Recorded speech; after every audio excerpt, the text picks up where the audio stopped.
Hey everybody, welcome to day 3 at Learning at Home. The good news is, and I sent this out on Constella to your parents, we have got licenses to an online math program called Ascend Math, and it has a lot of features, some games, explanation videos, and it levels you where you're at, and I want you guys to go on. I'm going to assign it to you. So right now, our program for at home is 1, 2, 3. Let's do math on Ascend Math. Read your chapter books, write. I want you to share it with me. Some people have written on paper and had their parents text it. Many people have shared a Google Doc with me. I'll be reaching out to those I don't hear from. And then listen to Balloon Boy. To get on Ascend Math, you go to myascendmath.com. and you'll get a login page. First, they'll want you to put a school name, all capital letters, O-U-S-G-E, since it's like Oakland Unified School District, Glenview Elementary. Then your username is your first name with a capitalized first letter. Now, I know some people have names that are longer, but I use the one that I call you in class. Write me, text me. I'll see who doesn't get on. I'll be reaching out. Your password is your Chromebook password with the 2 zeros and the number. Okay? myascendmath.com, school name, all capital, username, capital first letter, just your first name, Chromebook password. Today's chapter is a little bit longer, but it's good because we meet Lola Montez. You might want to Google Lola Montez. There's photos of her. She was a real person. She was kind of amazing and interesting. Chapter 10. Did you say hello to the unicorn? Yeah, I'm in a pink room with a unicorn. Tomorrow I might shave. I'm going to try, okay? Reddy kicked himself for days. Why hadn't he waited for Mr. Wyman in the hotel lobby?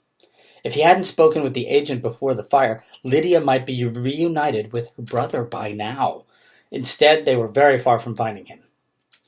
Things were no better with his own family. Father was weak and miserable. Remember, he got hurt in the brick factory. Every day, Mother worked her fingers to the bone and fretted about Grandma. Each day, Reddy sold newspapers, he delivered produce, and he helped out at home. But it wasn't enough. They needed more money. It was as simple as that. And if they were going to get it, he just had to keep doing things. They needed a new plan. Reddy felt they needed to go back to the original plan, finding gold. Why couldn't his parents just see that? Then one day, Father received a letter from Marcus Selden. Agua Fria Creek was running high. He was finding gold every day. Too bad you and your boy aren't here to help me, Henry. The work would go faster. I'm going to go. I'll leave tomorrow, said Reddy. Absolutely not, said Mother. Reddy wouldn't drop the subject there, but he needed to lay some groundwork before he would bring it up again. What if Mr. Selden wrote a letter specifically requesting Reddy's help? Maybe that would work. Reddy wasn't the only one writing letters. On Frank Wyman's behalf, Lydia wrote to newspapers in Downeyville and Placerville. Mr. Joseph Peckham is urgently requested to contact his sister in San Francisco post office right away. On May 21st, Reddy saw the outstretched signal arms on Telegraph Hill. Another sidewheel steamer with Eastern newspapers had entered San Francisco Bay. Good! He could sell these papers and still get back home in time to help his brothers build the furnace in the backyard. They'd been collecting cans for weeks now, but every time they planned to melt the solder, something came up. His brothers were getting impatient. Reddy promised they'd finally do it tonight. He reached the wharf in time to see the Little Adams Express Company boat get the Eastern newspapers from a ship called the Northerner. Guess what, everyone said? Lola Montez is on the ship. The news spread like wildfire. Lola's here, the divine Lola, the celebrated actress and dancer. She had been romanced by rich and famous men, including the King of Bavaria. Why, he'd even made her a countess. But oh, she had a world-famous temper, too. Once she horsewhipped a man who insulted her. Imagine Lola Montez here in San Francisco. For the first time ever, Reddy had no takers for the New York Herald newspaper. Everyone focused on the northerner. The crowd hushed as the gangplank was set in place. Reddy recognized the first people off the ship. California Senator William Gwynn, a wealthy San Francisco merchant Sam Brannan. Guess he was coming home from a trip. And the ruddy-faced Irishman Patrick Hull, owner of the newspaper The San Francisco Whig, the Alta's rival. Pat Hull had given Reddy his first newspaper job. 1 week after the Gates family landed in San Francisco, he worked as a flyboy, removing newspapers from the press when they were printed. But selling papers paid more. When the position opened up at the Alta, California, he left.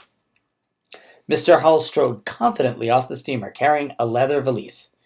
But his eyes lit up when he saw Reddy. "Gates! Still plying the newspaper trade. Have we lost you permanently to the Alta?" "I go where the money is, sir. Today I've got the New York Herald. Mr. Hull, is it true Lola Montez is on board?"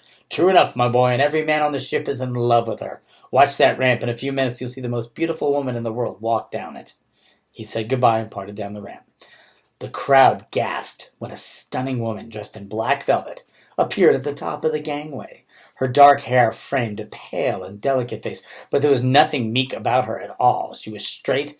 She surveyed the crowd below like a queen. Then she strode boldly down the gangway, followed by her maid, carrying her little dog, a cocker spaniel. Reddy knew she would move out of the way, but his legs were riveted to the spot. Mr. Hull was right. She was the most beautiful woman in the world. Reddy was mesmerized as he watched her step off the plank. Why couldn't he move his feet?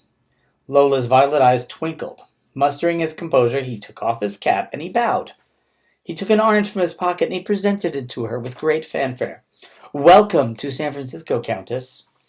"Well, aren't you a charming fellow?" she said. "You must come and see me dance." Then, with the most imperceptible twitch of her head, she signaled Reddy to move. He did. Sam Brannan materialized out of the crowd to escort Lola to a carriage. The maid went with the dog. Close behind, she had 30 pieces of luggage that porters placed in the wagon. Lola's carriage and the wagon took off towards town. After Lola's departure, things returned to normal, and he found customers to buy the New York Herald. He stopped for bread, and he hurried home. When he entered the kitchen, to his surprise, he found Lydia and his mother poring over father's map of the gold region. "A letter from Miss Emily." Reddy took it out and read it aloud. "My dear Lydia, after I left you in San Francisco, my river trip to Marysville was uneventful. I found my brother Thomas and our store in good shape, though plenty of work awaited me. It was several weeks before I returned to my usual task. I was startled to see on the books, though, there was a notation listed the purchaser as J. Peckham. I ran to my brother and asked him if he remembered the customer. He did not. It was a busy time at the store. Miners were snowbound for months were finally able to come out. Thomas and I inquired all over for Mr. Joseph Peckham. He's not here. Nobody remembers him. If your brother was, as of a late March, alive, he is still alive in California, I believe. I promise to keep my eyes open. Keep your courage, dear girl. You know you're welcome in my home in Marysville anytime. Yours, Emily Blake." Their family friend. Lydia traced her finger on the map. Frank Wyman traveled between Downeyville and Placerville. Marysville is far to the west of that. It doesn't look like he would have gone to Marysville. Reddy studied the area where her finger pointed, but the Feather River flows from Downeyville to Marysville. Joseph might have taken a boat there for supplies and then returned upriver to work a claim. If it's the same J. Peckham, if it's even the same one, his mother said very pessimistically. The arrival of Lola Montez lit a new fire in San Francisco. Shopkeepers put up special displays and labeled their wares Lola Montez fashions. A horse named Lola Montez came in first place at the Pioneer Racecourse. The town buzzed with gossip. Everywhere Reddy went, he heard something outrageous about Lola, that she bathed in lavender water, and she dried herself with rose petals. Her dog slept on a silk cushion and only ate filet mignon. That's a cut of steak. She smoked cigars, drank liquor, and carried a loaded pistol. People also gossiped, too. But while San Franciscans clucked their tongues, they looked for the Countess. When it was announced that she would appear in a play at the American Theater, there was a mad rush for tickets. Though he knew his parents would disapprove of spending the money, ready, tried to buy a ticket for opening night, but all 2,000 seats were sold out. How about one for the next night, he asked. The man shook his head. Come back tomorrow. Determined not to miss out this time, he headed for the ticket office early the next day. Okay, I think that's a good place to pause because this is a super long chapter. And it gets into a lot of detail I want you to hang on. So I'm going to do the next part tomorrow. So, I'll be looking at Ascend Math and seeing who has trouble logging on, and I'll be reaching out.